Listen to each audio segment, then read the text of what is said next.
Welkom by dag 10 van ons reis deur Romeine en vandag is ons in Romeine 7 vers 14 tot 25 en ek wil 25 vir jou kom uitlig want hierso is dit na 'n hele lang stuk wat Paulus kom vertel van as ek in die law is en in die wet is en wat is die verskil tussen hierdie ou wet en God se wet en sonde in my lewe, maar lees gou saam met vers 25 wat sê ek dank God deur Jesus Christus ons Here, so dien ek dan self in my verstand die wet van God, maar in my vlees die wet van die sonde.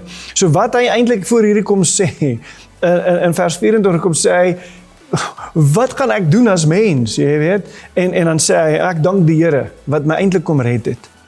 Ons worstel met hierdie spanning in ons van, dit wat ek nie wil doen nie, dit doen ek, en Paulus sit met dieselfde ding.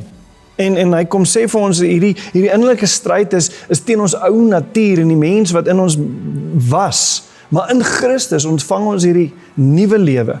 En dis die goeie nuus, jy hoef dit nie alleen te doen nie.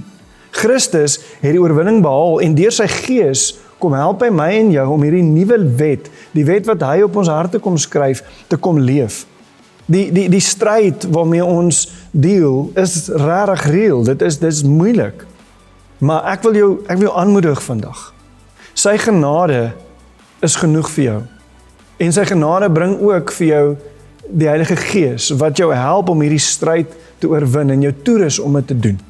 So ek wil vandag vir jou sê, jou insluiting in Christus is nie weg van 'n stryd af nie. Maar die Heilige Gees help my en jou elke dag om hierdie stryd deur te maak. En ek wil hê jy moet besef, ons kan voor die Here erken en eerlik wees dat ons het 'n stryd.